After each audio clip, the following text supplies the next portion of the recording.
Coming up on Around San Diego, the U.S. government officially shut down. We take a look at the impact on federal services and employees here in San Diego. Plus, a controversial housing development proposed for North County gets the green light. How opponents of the plan are reacting. And water rate hikes are on hold for now. What comes next as residents say it could push them to the brink.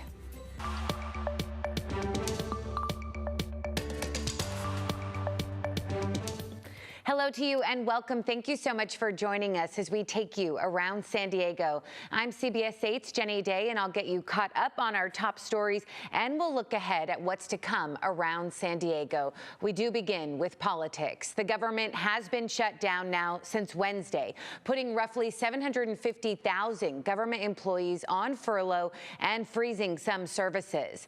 Democrats and Republicans continue to put the blame on each other. Here locally, San Diego has one of the highest concentrations of military families and federal workers in the country. When the government shutdown went into effect, local nonprofits braced for impact. We spoke with Robert Kamensky, CEO of Feeding San Diego. We have already seen surges in numbers of people coming to get services provided to them.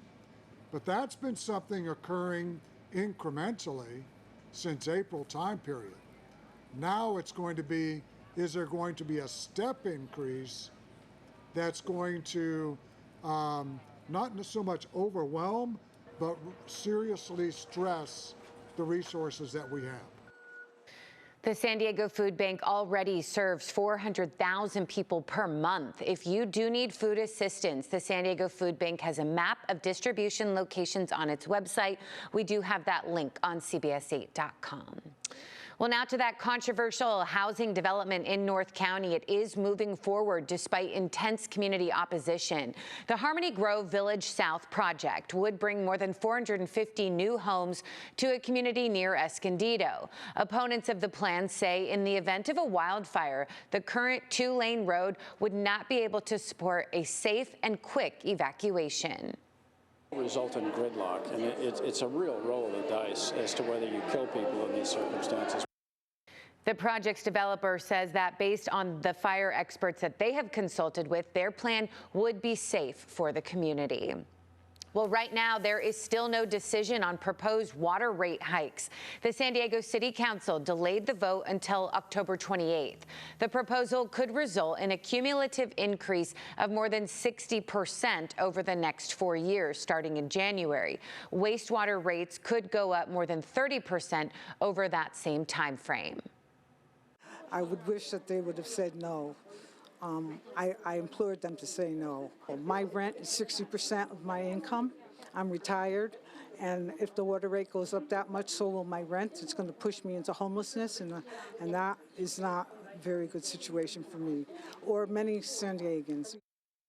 We are told several factors are pushing the increased rates, including the cost of importing water, inflation, repairs to aging infrastructure, and investments in future water projects. Well, San Diego County's Immigrant Legal Defense Fund is getting a financial boost. A $500,000 grant from the Prebis Foundation will help offset costs for the county in operating the program. It started in 2022 as a way to provide legal representation to immigrants in detention. Since then, Supervisor Tara Lawson-Remer says the number of detainees at the Otay Mesa Detention Center with representation has doubled. And we are told that a quarter of those have secured protections like relief or dismissal or even release from custody. Meantime, there is a new push to build more border wall here in San Diego, nearly 10 miles of it. The federal government is fast-tracking the project by waiving some environmental rules. CBS 8's Brian White shows us what is planned and what it could mean for the area.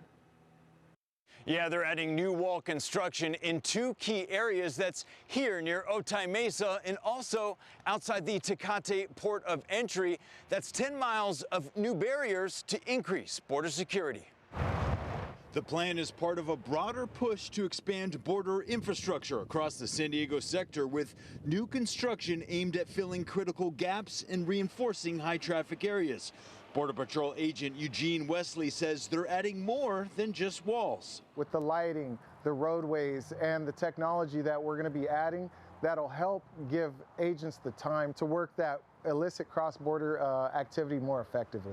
And more than 50 miles of system upgrades are also planned along existing fences, including cameras, lighting, and patrol access roads. U.S. Customs and Border Protection says apprehensions are down in the San Diego sector. Last month, they recorded 715 encounters, a 95% decrease from August of last year. You'll see a big difference for the work of Border Patrol agents. They're not inside processing inside the facilities.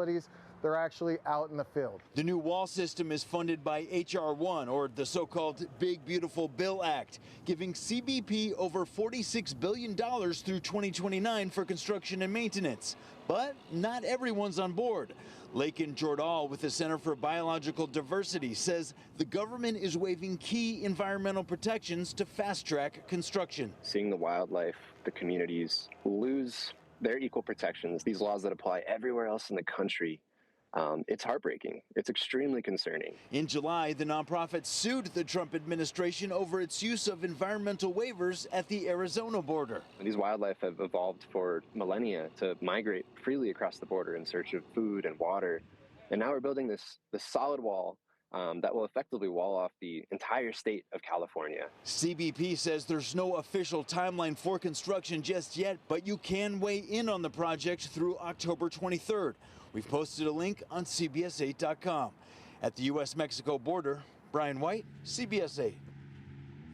Brian, thank you. And the San Diego County Board of Supervisors just approved a proposal to ask the state to pay $1.4 million for a contamination study of the Tijuana River Valley. This is part of a renewed effort to designate the Tijuana River Valley as a Superfund site. This would unlock billions of dollars in federal funding to clean it up. In 2024, local leaders asked the EPA to designate the area as a federal Superfund site. Their request was denied. EPA refused to even send investigators to follow up our claim, despite the testimonies submitted by thousands of residents. They used outdated data as an excuse to look the other way. If the state provides the funds for the new study, it would involve testing the soil in the Tijuana River Valley for heavy metals, pesticides, and PFAS, or those forever chemicals. The study would take about 2 years to complete. And right now, there is concern among local wildlife advocates after people spotted several injured sea lions at La Jolla Cove in recent weeks. The Sierra Club San Diego says at least 3 sea lions injured by fishing wire and hooks are in the area. They are still mobile, but likely in pain and unable to free themselves. The Seal Society and SeaWorld are urging fishermen to stay in their designated areas and avoid leaving line and hooks in the water. They also urge the public to cut and throw away plastic and continue to report injured animals.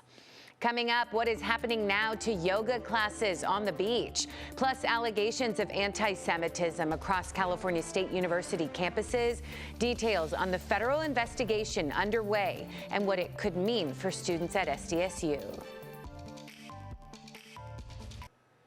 Welcome back. Right now, the Trump administration is investigating anti-Semitism allegations across all 22 California State University campuses, including San Diego State. In February of this year, SDSU police launched an investigation into an anti-Semitic attack at a Jewish fraternity house on campus that the Anti-Defamation League of California also condemned. A legal analyst and SDSU business professor explained the potential ramifications the Cal State system may face. It could lead to the loss of funding, federal funding, to these institutions. It even could lead potentially to a civil enforcement action, which could result in the imposition of fines. Cal State LA says the U.S. Equal Employment Opportunity Commission has subpoenaed the university to turn over the personal phone numbers and email addresses of all employees. An email to the Cal State community said the EEOC will reach out to faculty and staff directly to discuss their experiences on campus. And right now, Mayor Todd Gloria is celebrating a new report showing San Diego is leading California in affordable housing construction. The city permitted nearly 9,000 new homes last year, more than Los Angeles, San Jose, San Francisco, and Fresno on a per capita basis. That is more than double the annual average from prior decades. By permitting more homes, we're easing the pressures on the housing market and helping it make cost of living a bit more manageable for San Diegans. The mayor credits programs like his Affordable Housing Permit Now initiative, which fast-tracks applications in 30 days or less. Neighborhoods seeing the most growth include downtown, uptown, and Mira Mesa. Well, the city of San Diego's ban on beachside yoga classes is unconstitutional. That is the opinion of the Ninth Circuit Court of Appeals. The decision upholds a prior ruling in June which allowed yoga to resume. City leaders argued it wasn't a total ban, but a temporary summer moratorium to manage tourist crowds at shoreline parks. Keep it going, Namaste. All right, well, a new ordinance is now in effect in the city of San Diego that aims to help you whether you are shopping in person or online. It bans grocery stores from offering digital-only deals. The goal is to help seniors, low-income households, and non-native English speakers who may lack access to digital tools. Councilmember Sean Elo Rivera says some stores like Ralph's have already implemented this in store. What we're trying to do is create a level playing field to make life a little bit more affordable in San Diego.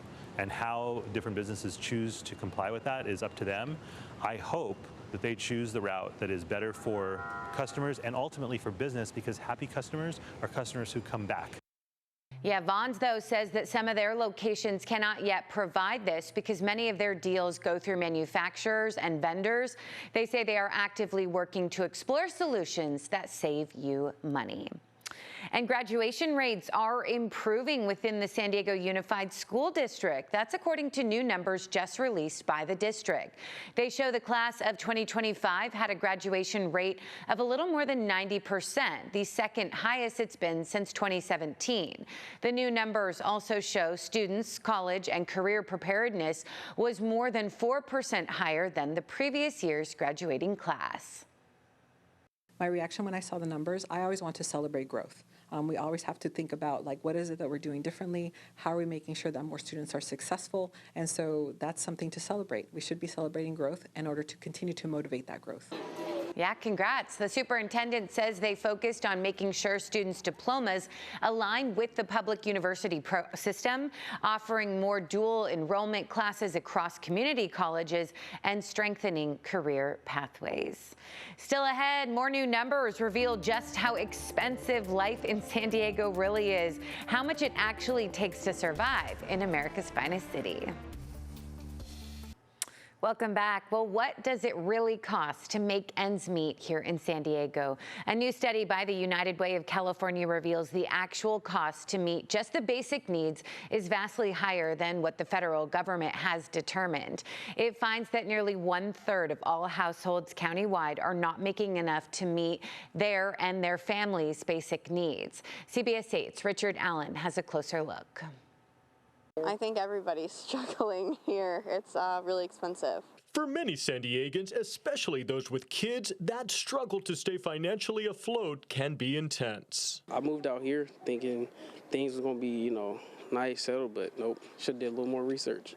The United Way of California has done the research, releasing this new study on the true cost of making ends meet here in the Golden State. In San Diego County, for instance, it finds that a family of 4 with 2 working adults, a preschooler, and a school-aged child, it takes just over $116,000 a year to cover the most essential expenses. And most of these families are really making around $67,000. Nancy Sasaki is president and CEO of the United Way of San Diego County. They're almost $50,000 short of what it really takes to be able to survive and barely thrive in San Diego County. Nearly 1/2 of local families with children under age 6 are not making enough to cover their expenses, according to this report. And regardless of ethnicity, single mothers are the most likely to struggle. About 70% of them, or 41,000 households of single moms, are not making enough to survive in San Diego County. It's very difficult. You have to have multiple sources of income just to get by every month. Cypress Labrie is one of those moms and says even with a full-time job, she still falls short. It's not going to cut it. I got to do Uber Eats, deliveries, all of that to make it every month. In the meantime, the official poverty level established by the federal government, which determines eligibility for programs like food assistance, falls far lower than the real cost found in this study, including for that original example of a family of 4 with 2 young kids. The federal poverty levels, they'll say that what you need to survive is $30,000 in San Diego County. I don't know how anybody survives in this county on $30,000. Ours says $116,000. That's a huge gap. It's a pricey place to live, but I guess we pay for the sunshine. Richard Allen, CBS 8. It's all worth it, right? All right, well, now to a heads up to dog owners in Pacific Beach. The Crown Point Junior Music Academy Park is closed to the public right now. The joint use field was one of the only dog-friendly parks in the area, but San Diego Unified says off-leash dogs created hazardous conditions with holes and waste affecting students. It's one of those situations where a few can ruin it for everybody. Haven't been cleaning up after their dogs, have allowed their dogs to dig deep holes that kids can trip over. Yeah, so next month the district will carry out maintenance and hold meetings, they say, to find solutions. And San Diego County's largest community garden is closing after 20 years because of the Tijuana River sewage crisis. The Resource Conservation District Board says it will no longer manage the Tijuana River Valley Regional Park Community Garden starting at the end of November because of health and flooding concerns stemming again from the sewage crisis. The garden has 210 plots spanning 20 acres. The county will take control of the site, but not yet determined what those next steps will be. We'll keep you posted. And hey, if you are hoping to go apple picking in Julian, you may be surprised to learn that some orchards have not yet opened. This year, the weather conditions have affected some varieties of apples. Those running the orchards say that some varieties didn't get enough chill hours when temperatures dipped below 45 degrees. And this year's mild summer may have also resulted in later apple picking season. Since this year it wasn't hot, which is nice for people, but apples, their growing season is in June. So if you don't get a hot June, then your apples stay smaller. Interesting. So yeah, businesses in the area say when it comes to apple picking, Julian is still the place to be, but because of limited supply, most places are requiring reservations. Well, coming up, a new study reveals the growing impact humans are having on our oceans, what we can still do to turn things around. Stay with us. Well, a new study out of UC Santa Barbara is shedding light on the impact humans are having on our ocean. In this Earth 8 report, CBS 8's Evan Narani talked with the researcher behind the study about its findings and what we can do to reverse course. It's widely accepted among scientists that humans are contributing to a significant change in our oceans. But a new study out of UC Santa Barbara is finding that the change could more than double by the year 2050. Dr. Ben Halpern led the research. I guess if you are only on the surface of the water and never popping your head under, you may not realize that there are a lot fewer fish and the habitats are not doing as well because of the impact we're putting on them. But all you have to do is pop your head underwater and you'll see things are different.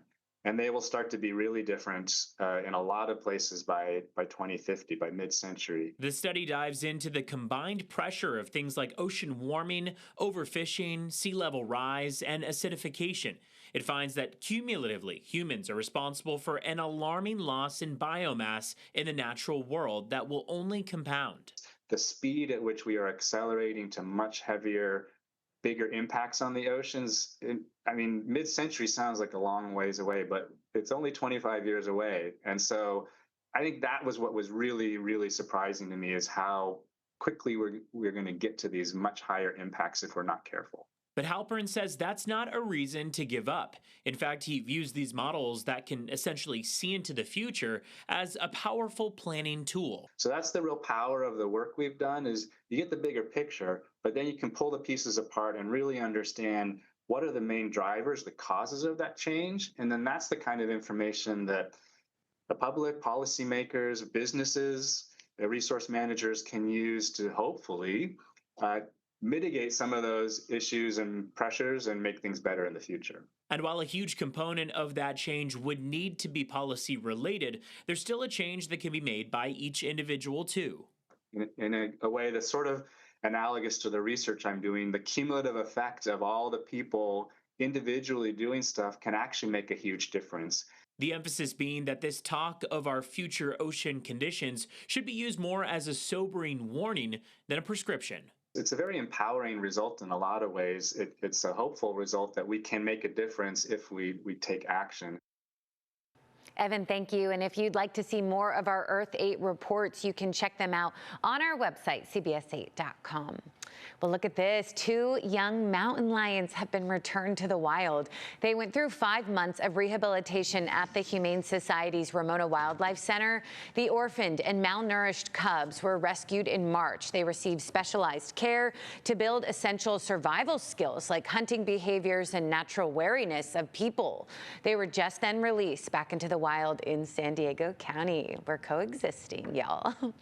Hey, well, families can save a lot of money this October. Tourism officials kicked off Kids Free San Diego Month this week. Over 100 locations are offering family-friendly deals. That includes free admission for kids ages 12 and under, and more than 60 museums and attractions. Some restaurants are also offering free kids meals as well. So, all right, well, that will do it for us. Thank you so much, as always, for your time. Thank you for staying informed. For CBS 8, I'm Jenny Day. Take such good care.